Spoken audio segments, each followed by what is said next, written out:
Ako kayo.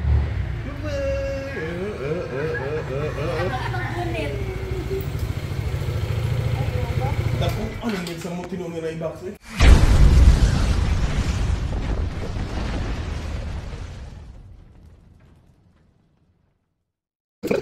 Hi mga Kamoto 101, and for today's video, ikakabit natin yung in-unbox natin na rare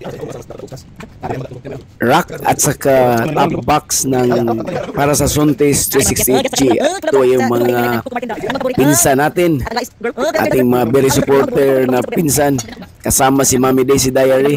Ikakabit natin yung ating rare rack at saka ang ating top box. So nag-umpisa tayo mga Kamoto, lagyan natin siya ng spacer muna. Kasama na pala yung bolt sa spacer. So ito yung rack niya. So tinanggal natin yung mismong rack para i-try natin kung okay lang ba na direct natin ikabit yung box. So nilagyan natin ng spacer at saka may apat siya na free bolt. Naka-alin siya. Check natin at huwag nating kalimutan na before natin ilagay yung bolt, lagyan natin siya ng rubber coat para naman hindi matanggal mismo yung bolt habang nagbabibrate yung motor natin. So rubber yan siya, pula, nabibili yan sa ating mga suking tindahan.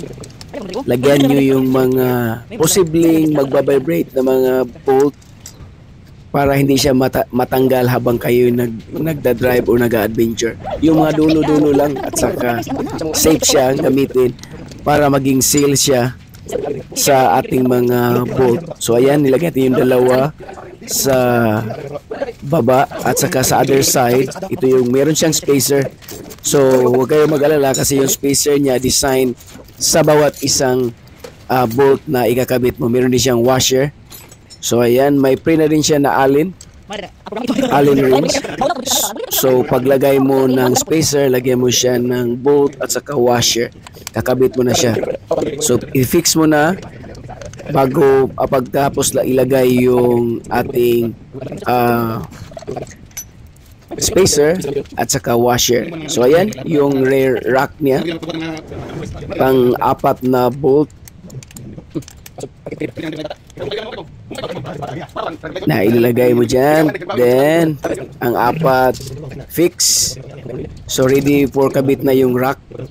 So pagtingin mo mga Kamoto, ito yung rack. Kung wala pang top box, ito yung kasama sa seat na rear rack ng Zontes. So maraming rack na lumabas ngayon sa market, but this rack is a good review. Medyo makapal din siya at merong naka-engrave na Zontes 368G sa likod. So ayan, pag wala kang top box, pwede rin ilagay yung mga bag, traveling bag dyan at pwede mo itali sa rear rack mismo. So if you are looking for adventure, mas maganda meron kayong top box. Ito yung adapter ng box. Ito yung siya nakadikit ang box kung tatanggalin mo siya. Kaya may apat siya na holder. So i-align mo siya ngayon. You need to align the adapter, box adapter to the rear rack para naman hindi medyo para mas straight yung box mo pag tinitingnan sa likod. So ayan, marami tayong alalay dyan. Check mo na kung kasya ba or bagay ba. Ayan, kasi baka naman hindi mabuksan yung upuan ng ating Zontes pag nasubrahan siyang lapit. So ayan yung max niya. So lagyan mo siya ng markings. So ngayon yung ating mga alalay, ang bilis makaikot ng ating mga bolt.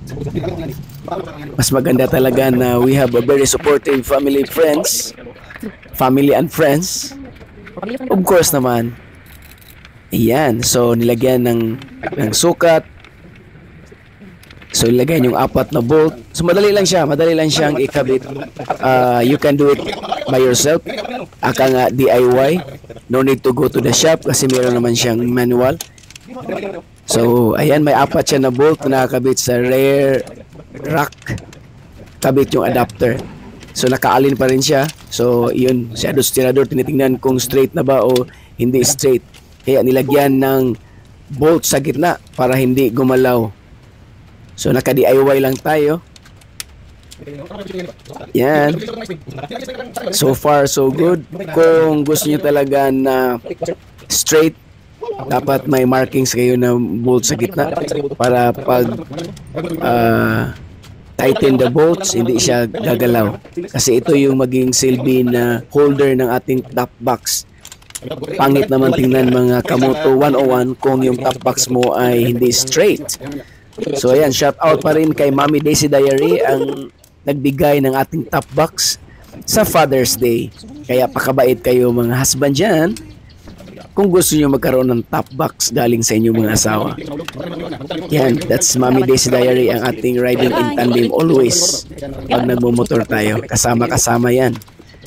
Nag-iisang Mommy Daisy Diary. Pag hindi nyo pa na-subscribe si Mommy Daisy, don't forget to click and subscribe her channel, Mommy Daisy Diary. Yan. So, tighten natin yung mga bolts. Apat lang naman yung bolts na nakalagay sa kanya, sa rear at saka sa adapter. So nakaalin siya. So check. Dapat talaga tighten yung bolts, kasi pag hindi, mahirap na gagalaw yung box niyo habang kayo nagta-travel. So ayan, we have a lot of hands to help us para ma-fix yung ating rear top box or rear rack and the top box.